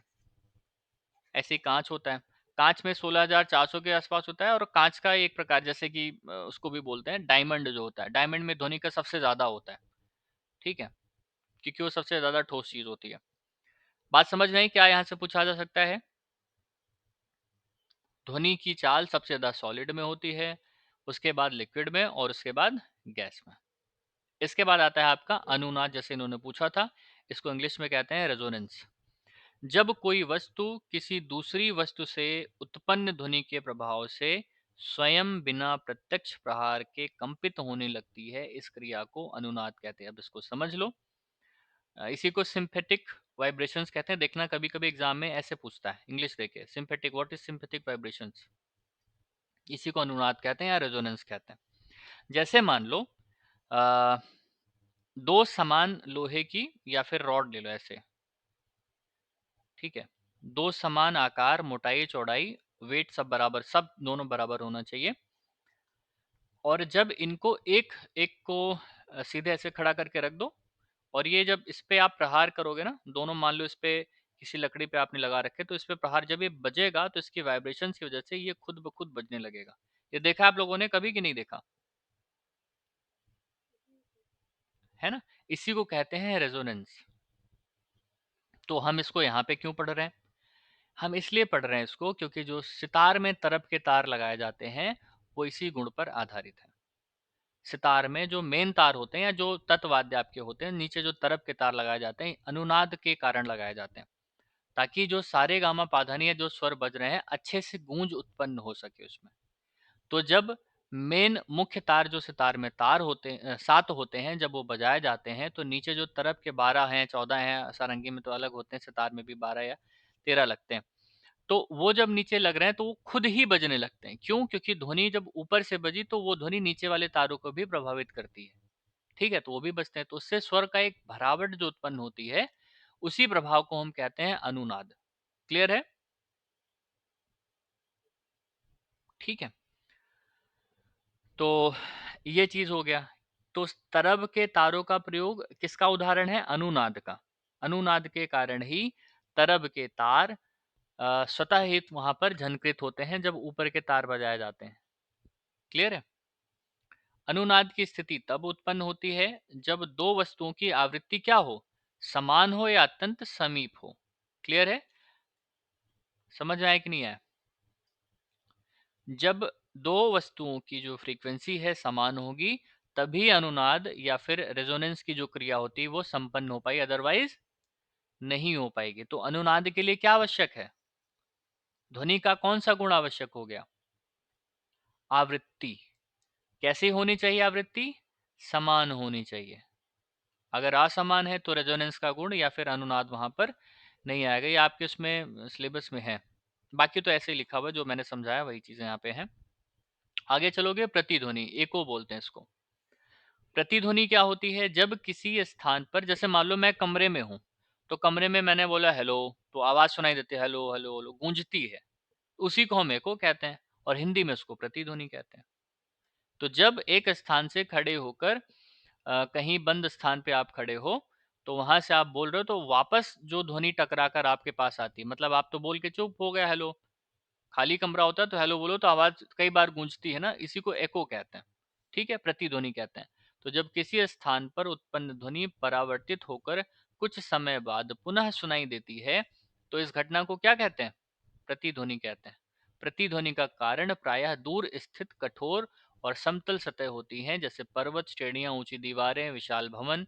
मानव कान में ध्वनि का प्रभाव लगभग 1/20 सेकंड तक बना रहता है। यदि परावर्तित ध्वनि इससे अधिक समय बाद कान तक पहुंचती है, तो वह मूल ध्वनि से अलग सुनाई देती है और प्रतिध्वनि का अनुभव होता है। बात क्या है यहाँ पे, समझो। जो ईयर होते हैं उसमें 1/20 सेकेंड का टाइम होता है। अगर वो ध्वनि आ रही तभी वो पहचान पाएगा दो अलग अलग ध्वनियाँ। हालांकि 1 पॉइंट बहुत बहुत कम सेकंड है, मतलब बहुत कम टाइम है, इसलिए हम पहचान लेते हैं कि हाँ क्या बोल रहा है कोई। ठीक है, लेकिन अगर मैं इसको ऐसे ऐसे समझाने लगूं, देखो अभी आप लोग क्यों समझ पा रहे हो, क्योंकि जो बोलने की रफ्तार है बहुत धीरे है। अगर मैं ऐसे करने लगूं तो आप नहीं समझ पाओगे। क्यों नहीं समझ पाओगे? क्योंकि जो ईयर है जल्दी जल्दी वहां पर ध्वनि पहुंचने लगी। ठीक है, तो एको कहने का मतलब है कि जब आप कहीं ऐसी जगह पर हैं जो चारों तरफ से बंद है या खुली भी है लेकिन दूर से है, और आपने बोला और वही ध्वनि जो आपने बोला वो टकरा कर वापस आपके पास आई, इसी को हम क्या कहते हैं? प्रतिध्वनि। और ये कितने सेकंड में होता है? 1/20। बस इसमें बनता है, इसके बीच की ध्वनि है तो हमें वो प्रभाव नहीं आएगा फिर उसका। ठीक है, बाकी यहाँ पे लिखा हुआ है, यही सब चीजें होती हैं। इसी कारण सभागृहों और रिकॉर्डिंग हॉलों की संरचना इस प्रकार की जाती है कि अनावश्यक प्रतिध्वनि उत्पन्न ना हो। तो देखा होगा जहाँ पर जो गाने वाले होते हैं या जो स्टूडियो होते हैं, वहां पर देखो ना, कैरेट, जो अंडे की कैरेट होती है, ऐसे ऐसे दीवारों पे लगे होते हैं पूरा। वो इसीलिए होते हैं ताकि एक उत्पन्न ना हो। उसके बाद आता है ध्वनि का अवशोषण, मतलब साउंड एब्जॉर्प्शन। अब ये भी चीज है, जैसे मान लो कमरे में बैठ के आप गा रहे हो और बार बार आवाज रिपीट हो रही, तो वो भी सुनने में अच्छा नहीं लगता। इसीलिए उसके लिए रूम में या कमरों में कुछ ऐसी टाइल्स लगाई जाती हैं, कुछ ऐसे, या रिकॉर्डिंग स्टूडियो में लगाए जाते हैं कि जिससे आवाज क्या हो, गूंजे नहीं। ठीक है, तो ध्वनि का अवशोषण वह प्रक्रिया है जिससे ध्वनि ऊर्जा किसी माध्यम या सतह द्वारा ग्रहण कर ली जाती है, मतलब अवशोषित कर ली जाती है, उसका परावर्तन कम हो जाता है। मुलायम छिद्रयुक्त रेशेदार पदार्थ ध्वनि का अधिक अवशोषण करते हैं, जबकि कठोर और चिकनी सतहें ध्वनि का अधिक परावर्तित करते हैं। अब जैसे संगीत सभागृह हैं, थिएटर हैं, स्टूडियो हैं, तो ध्वनि के अवशोषण के लिए वहां पर चीजें लगाई जाती है, जैसे पर्दा लगाए, गद्देदार सीटें लगा दी जाती हैं, लकड़ी के पैनल लगा दिए जाते हैं, या फिर ध्वनि रोधी सामग्री दीवारों पे चिपकी रहती है, जिससे कि गूंज जो रहती है वो नियंत्रित हो सके और स्वर या फिर जो गाना है वो स्पष्ट सुनाई दे। ठीक है, इसका उद्देश्य क्या होता है? ध्वनि अवशोषण का उद्देश्य मात्र ये होता है, उसको ध्वनि को कम करना नहीं होता, बल्कि उसे संतुलित और स्पष्ट बनाना होता है, जिससे संगीत का सौंदर्य बना रहे। क्लियर है? आगे चलते हैं। अनुदैर्घ्य तरंग और अनुप्रस्थ तरंगे होती हैं ध्वनि की। ठीक है, ये भी क्वेश्चन लास्ट टाइम आया था आपके, शायद केवीएस किस में था, नहीं एज में था, एटॉमिक वाला जो पेपर आया था। यहाँ पर है, लॉन्गिट्यूडनल वेव्स क्या होती हैं? जब किसी माध्यम में कण ध्वनि के प्रसार की दिशा में समानांतर आगे पीछे कंपन करते हैं, तो ऐसी तरंग को अनुदैर्घ्य तरंग कहा जाता है। अब वायु में यही क्वेश्चन पूछा गया है, वायु में ध्वनि का प्रसार प्रायः अनुदैर्घ्य तरंगों के रूप में होता है। अब ये म्यूजिक में क्यों है? क्योंकि सुषुर वाद्य जैसे कि बांसुरी, शहनाई और हारमोनियम में कौन सी तरंगे होती हैं? अनुदैर्घ्य तरंगों का प्रमुख योगदान होता है। क्वेश्चन यही पूछा गया है कि सुषुर वाद्यों में कौन सी तरंगे उत्पन्न होती हैं, या किस गुण के कारण सुषुर वाद्यों में हमें जो उनकी ध्वनि है सुनाई देती है, तो अनुदैर्घ्य तरंगों की वजह से हमें वो सुनाई देती हैं। क्लियर है? तो ये इसका वही मतलब है, तो इसलिए यहाँ पर है। उसके बाद है अनुप्रस्थ, ट्रांसवर्स वेव्स कहते हैं जब किसी माध्यम के कण ध्वनि के प्रसार की दिशा के लंबवत चलते हैं। ये लंबवत है और यहाँ पर क्या है, दिशा के समानांतर। वर्ड जरूर ध्यान रखना, बोल्ड में लिखा हुआ है, कभी कभी भी पूछते हैं। तो ऐसी तरंग को अनुप्रस्थ तरंग कहा जाता है जब क्या हो, ध्वनि के प्रसार की दिशा में लंबवत चले। तार वाद्यों यंत्रों में उत्पन्न ध्वनि का मुख्य आधार क्या होता है, अनुप्रस्थ होते। जो तत्वाद्य हैं जैसे कि वीणा, सरोद, है ना, वायलिन, संतूर जैसे वाद्यों में तार को जब छेड़ा जाता है या प्रहार करते हैं, रगड़ते हैं, तो तार ऊपर नीचे हिलता है और अनुप्रस्थ तरंग उत्पन्न होती है। इन्हीं तरंगों से स्वर की आवृत्ति और पिच निर्धारित होती है। तो तत्वाद्यों में आप देखोगे अनुप्रस्थ तरंग होती है, और शुशिर वाद्यों में क्या होता है, अनुदैर्घ्य तरंग होती है। म्यूजिक में ये है, इसलिए यहाँ से ये टॉपिक आया हुआ है, क्वेश्चन भी पूछते हैं। ठीक है, बाकी यहाँ पर भूमिका लिखी हुई है तो ये देख लो, ऐसे ऐसे कुछ है नहीं। जो यहाँ पर दो पॉइंट है वही यहाँ पर मेन है। उसके बाद एक यहाँ पर ध्वनि विज्ञान के क्षेत्र में हेल्महोल्ट्ज का यहाँ पर योगदान पूछा गया है। तो इन्होंने किस बारे में बताया था, इन्होंने, आप लोग पढ़ते हो ओवरटोन्स, मतलब सहायक नाद, सहायक नादों का इन्होंने वैज्ञानिक विश्लेषण किया था। तो सबसे पहले इन्होंने ये सिद्ध किया कि पर्टिकुलरली जो टिम्बर की होती है, यहाँ पर अगर इसको पढ़ लो, हेल्महोल्ट्ज ने ध्वनि विज्ञान के क्षेत्र में महत्वपूर्ण कार्य किया। क्या किया उन्होंने, स्वर, ओवरटोन, टिम्बर और अनुनाद का वैज्ञानिक विश्लेषण किया। तो आपके सिलेबस में क्या क्या है, एक तो ओवरटोन है, एक अनुनाद है, और ये टिम्बर भी है। तो ओवरटोन, टिम्बर, अनुनाद का वैज्ञानिक विश्लेषण करने वाले सबसे पहले वैज्ञानिक कौन है, तो वह है हेल्महोल्ट्ज। ऐसे क्वेश्चन आपके पेपर में आ सकते हैं। सबसे पहले हेल्महोल्ट्ज ने ही सिद्ध किया कि किसी ध्वनि की गुणवत्ता, मतलब टिम्बर जो आप लोग पढ़ते हो, उसमें उपस्थित आंशिक स्वरों और ओवरटोन्स पर निर्भर करती है। मतलब जो टिम्बर जाती है वो सहायक नादों पर या ओवरटोन्स पर निर्भर करती है। सबसे पहले किसने बताया, ये हेल्महोल्ट्ज ने बताया। उन्होंने रेजोनेटर्स, जो अनुनादक होते हैं, के माध्यम से यह प्रमाणित किया कि ध्वनि केवल एकल तरंग, मतलब एक तरंग नहीं होती है, बल्कि अनेक सहायक तरंगों का समुच्चय, मतलब कि ग्रुप होता है। उनके अध्ययन से संगीत और विज्ञान के बीच गहरा संबंध स्पष्ट हुआ। ये इन्होंने काम किया इसमें। आगे है धार स्वर। धार स्वर क्या होते हैं, एज टोन कहते हैं इनको। जब वायु के प्रवाह किसी पैनी धार या किनारे से टकराता है तो उससे जो ध्वनि उत्पन्न होती है उसे धार स्वर कहते हैं। सुषिर वाद्यों की जो ध्वनि होती है उसको हम धार स्वर या फिर एज टोन कहते हैं। ऐसा क्वेश्चन पूछा जा सकता है कि सुषिर वाद्यों से उत्पन्न ध्वनि क्या कहलाती है, edge tone, wolf note, overtones, या ऐसे करके ऑप्शंस में देगा आपको। तो वो हम कहते हैं एज टोन इंग्लिश में, और धार स्वर हिंदी में। बांसुरी, शहनाई और बीन जैसे वाद्यों में वायु का झोंका जब धार से टकराता है तब धार स्वर उत्पन्न होता है, वायु स्तंभों को कंपित करने के लिए प्रेरित करता है। यही धार स्वर आगे चलकर स्थायी स्वर का रूप ले लेता है। क्लियर है, तो धार स्वर समझ लेना क्यों आया, क्योंकि यहाँ पर बांसुरी, शहनाई के जो स्वर होते हैं उनको हम धार स्वर कहते हैं। इसके बाद सुषिर वाद्यों में है, तो ये पहले ही पीछे आपने पढ़ा है। आगे चलते हैं, आता है रिवर्ब्रेशन, गूंज। रिवर्ब्रेशन छोटा प्रकार है एको का, मतलब प्रतिध्वनि का छोटा प्रकार है गूंज, मतलब रिवर्ब्रेशन। जब किसी, एक ही चीज है लेकिन ये छोटे रूप में होता है और एको बड़े रूप में होता है। जब किसी बंद स्थान में उत्पन्न ध्वनि बार बार परिवर्तित होकर थोड़े थोड़े अंतराल पर लगातार सुनाई देती रहती है, तो और मूल ध्वनि के साथ मिलकर धीरे धीरे कम हो जाती है, क्षीण हो जाती है, इस प्रभाव को हम गूंज या रिवर्ब्रेशन कहते हैं। जैसे कि स्टूडियो वाले जानते होंगे कि बोलते हैं कि थोड़ा सा रिवर्ब डाल दो गाने में, आवाज में। तो जब आप गाते हो तो थोड़ा हल्का हल्का उसके पीछे आवाज रिपीट होती है, इसको कहते हैं गूंज या रिवर्ब्रेशन। गूंज और प्रतिध्वनि में मुख्य अंतर क्या है, अब आप मान लो पूछते हो, तो ये अंतर है कि प्रतिध्वनि में ध्वनि स्पष्ट रूप से अलग अलग सुनाई देती है, मतलब एको में अलग अलग सही से सुनाई देगी, जबकि गूंज में ध्वनि एक निरंतर प्रवाह के रूप में बनी रहती है। संगीत की दृष्टि से गूंज का अत्यधिक होना हानिकारक माना जाता है। मान लो आपकी आवाज में रिवर्ब ज्यादा डाल दिया गया तो आपकी आवाज खराब हो जाएगी, लेकिन अगर उसका अच्छे से प्रयोग किया गया तो बहुत खूबसूरत आवाज बन के आती है। क्योंकि इससे स्वर और शब्द स्पष्ट नहीं रह पाते। जब रिवर्बरेशन ज़्यादा हो जाएगा तो स्वर और शब्द स्पष्ट नहीं होंगे, लेकिन जब बैलेंस्ड होगा तो वो सुनने में बहुत बढ़िया लगेगा। वहीं दूसरी ओर यदि गूंज बहुत कम हो तो ध्वनि रूखी और निर्जीव। रिवर्ब कम भी नहीं होना चाहिए, रिवर्ब ज्यादा भी नहीं होना चाहिए, बैलेंस्ड है तो बहुत अच्छा लगेगा। इसलिए संगीत सभागृहों, नाट्यशालाओं, रिकॉर्डिंग स्टूडियो में संतुलित गूंज आवश्यक मानी जाती है। वो रिवर्ब बढ़ाते घटाते रहते हैं जो साउंड इंजीनियर्स होते हैं। उसके बाद है कॉन्सोनेंस और डिसोनेंस, सामंजस्य या जब दो जब दो या अधिक स्वर एक साथ सुनने पर कर्णप्रिय, मधुर और संतुलित प्रभाव उत्पन्न करते हैं। इस अवस्था को हम कॉन्सोनेंस कहते हैं। अब समझ लो इसमें है क्या, मोटा मोटा बताता हूँ। जब दो स्वर की जो धुनियां हैं आपस में हमें बहुत कर्णप्रिय, बहुत सुनने में अच्छी लगती हैं, जैसे कि हमारे म्यूजिक में षडज पंचम और षडज मध्यम भाव बोला गया है। ठीक है, तो षडज पंचम भाव क्या है? जैसे सापा रेधा गानी मासा, ये चार प्रकार के भाव हैं।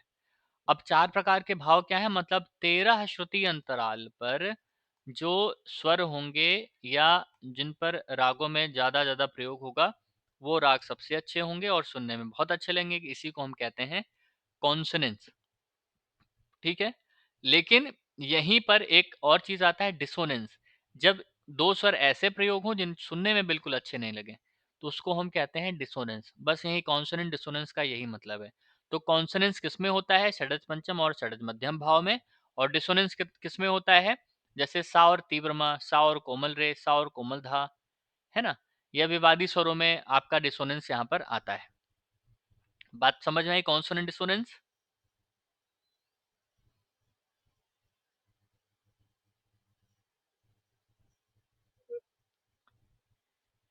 ठीक है, अब जैसे भारतीय संगीत में अष्टक मतलब जो 8 स्वरों का समूह है, पंचम या फिर षडज पंचम, और चतुर्थ मतलब मध्यम जैसे स्वर संबंध सामंजस्य को श्रेष्ठ माने जाते हैं। मतलब सापा, रेधा, गानी और मासा, ये कॉन्सोनेंस में आते हैं। दूसरा इधर सामा, रेपा और मानी भी, ये षडज मध्यम सामा भाव में आते हैं 9 श्रुति में।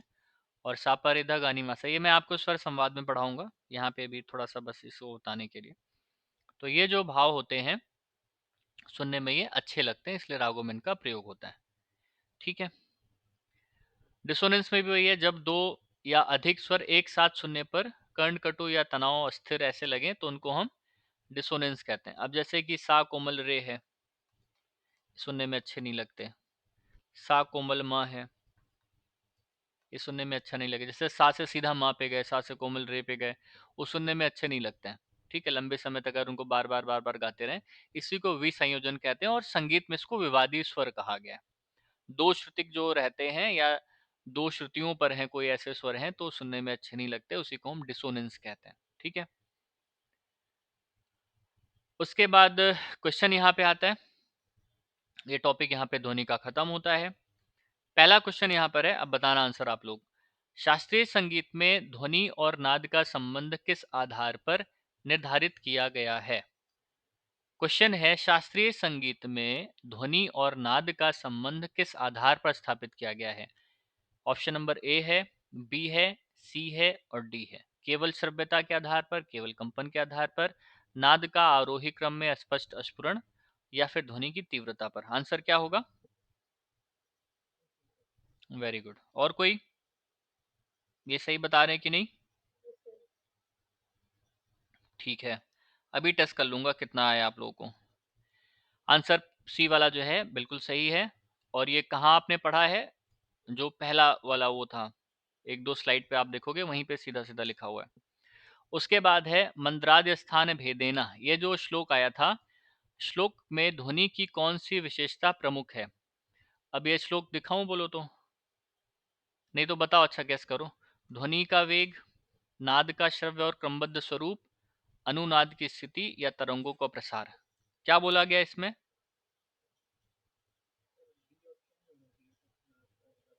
Very good. नाद का श्रव्य और क्रमबद्ध स्वरूप ही मंद्राद्य स्थान भेदेन भेदयो, ऐसे करके जो श्लोक है आपका, यहाँ पर ये आता है।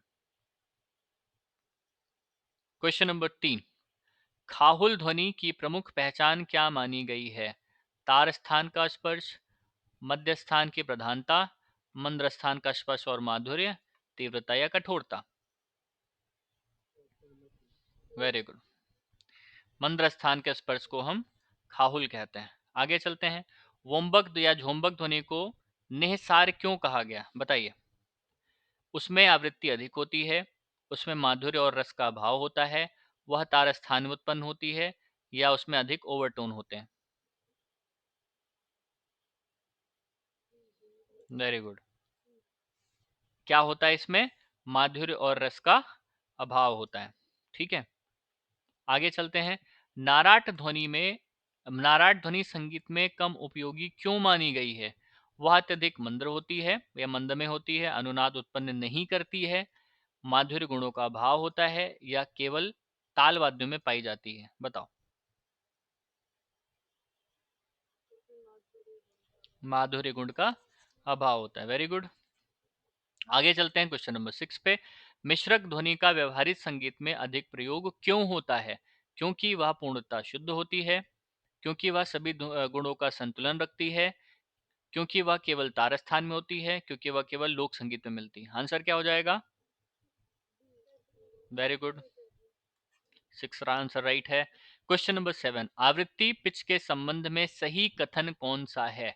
पिच भौतिक गुण है, आवृत्ति श्रवण अनुभूति है, पिच आवृत्ति पर निर्भर अनुभूति है, दोनों पूर्णतया असंबंधित हैं। Very good. पिच आवृत्ति पर निर्भर अनुभूति है, मतलब ये आवृत्ति पर निर्भर होती है। उसके बाद है, मानव कान द्वारा ना सुनी जा सकने वाली ध्वनि तरंगे क्या कहलाती हैं? बताओ। म्यूजिकल होती हैं, harmonic. Very good. Very good. आगे चलते हैं क्वेश्चन नंबर 9 पे। एम्पलीट्यूड का सीधा संबंध किससे होता है? स्वर ऊंचाई से, ध्वनि की पहचान से, ध्वनि की तीव्रता से, या ध्वनि के वेग से? एम्पलीट्यूड ध्वनि की तीव्रता से। ठीक है, वो आवाज ऊपर नीचे होती है ना, ऊंचाई नीचाई तीव्रता। मतलब कि जो एग्जाम्पल दिया था आयाम पढ़ाते समय कि टीवी की जो आवाज है, मान लो कोई न्यूज चल रही है, एंकर अपनी ही आवाज में बोल रहा होगा, लेकिन आप उसको आवाज को ज्यादा तेज भी सुन सकते हो और बहुत धीरे भी सुन सकते हो। ध्वनि का यही गुण क्या कहलाता है? आयाम, एम्पलीट्यूड। Question number 10। समान पिच और समान आयाम के बावजूद दो अलग वाद्य क्यों सुनाई देते हैं? आवृत्ति के कारण, टिम्बर के कारण, अनुनाद के कारण? Very good. बढ़िया। Question number 11। संगीत में ध्वनि की मुख्य विशेषता क्या है? अधिक तीव्रता, अनियमित कंपन, या फिर नियमित और व्यवस्थित कंपन? Very good. Question number 12। डोल या फिर जिसको बीट्स भी कहते हैं की उत्पत्ति किस स्थिति में होती है? जब दो स्वरों की आवृत्ति समान हो, थोड़ा सा अंतर हो, आयाम अधिक हो, या अनुनाद समाप्त हो? ये समाप्त नहीं, समान है। Very good. Question number 13। Tanpura मिलाते समय डोल का महत्व क्यों होता है? स्वरों को ऊंचा करने के लिए, स्वर की तीव्रता बढ़ाने के लिए, स्वर मिलान की शुद्धता जांचने के लिए, या अनुनाद समाप्त करने के लिए? Very good. बहुत बढ़िया। Question number 14। शैशिक स्वर की आवृत्ति किसके बराबर होती है? दो स्वरों के योग के, दो स्वरों के औसत के, दो स्वरों के अंतर के, दो स्वरों के गुणनफल के? औसत अलग चीज है, फिर से बताओ। Very good. दो स्वरों के अंतर से। ठीक है, अंतर मतलब माइनस करना, औसत मतलब जोड़ के फिर माइनस करना। ठीक है। Question number 15। यौगिक स्वर की आवृत्ति किस सिद्धांत पर आधारित होती है? आवृत्तियों के अंतर पर, कौन सा? बी। Very good. यौगिक मतलब योग मतलब जोड़ने पर, योग करने पर ना। शैशिक मतलब जो घटाने पर शेष आए। Question number 16। अनुनाद की स्थिति कब उत्पन्न होती है? आयाम अधिक हो, या माध्यम ठोस हो, जब दो वस्तुओं की आवृत्ति समान हो, या फिर जब प्रतिध्वनि हो? बताओ। Question number 16। Very good. Option number C. Question number 17, सुषिर वाद्यों में ध्वनि उत्पत्ति का प्रमुख आधार क्या है? अनुप्रस्थ तरंग, तारों का कंपन, वायु स्तंभ का अनुद। Very good. 17 में क्या हो जाएगा? सी। क्वेश्चन नंबर 18, धार स्वर का संबंध किससे है? तार के खिंचाव से, झिल्ली के प्रभाव से, वायु की पैनी धार के टकराने से, या अनुनाद के क्षय से? धार स्वर बांसुरी और किसमें था? सुषिर वाद्यों में पढ़ा था ना। क्वेश्चन नंबर 19, अनुदैर्घ्य और अनुप्रस्थ तरंगों में मुख्य अंतर क्या होता है? लास्ट अभी वही बताया। वेग का, मध्यम का, कणों की दिशा का, या तीव्रता का?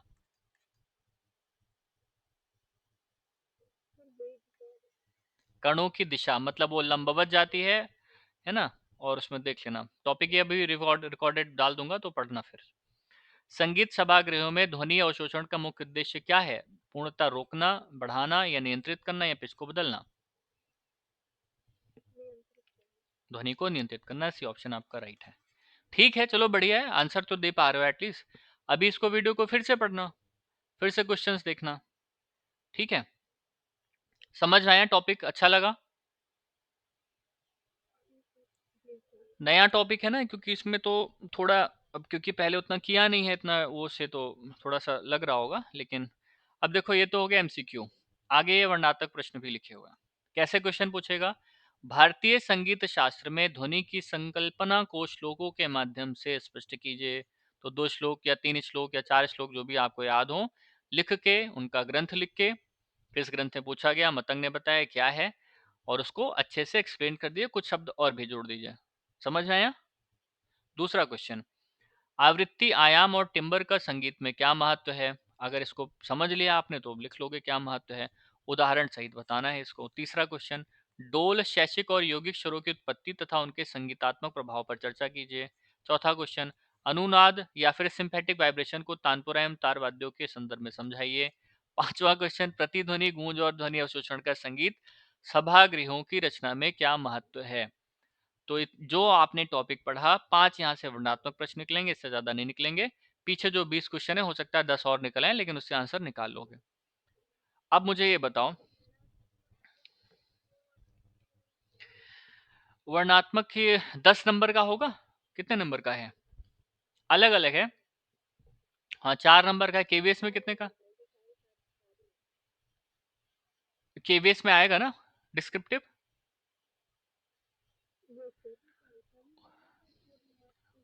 अच्छा, सब में 4 नंबर, तो 4 नंबर का मतलब हुआ 1.5 पेज आप लिखो, 2 पेज आप लिखो। 2 पेज मतलब कि एक पेज पे 2 साइड होता है ना।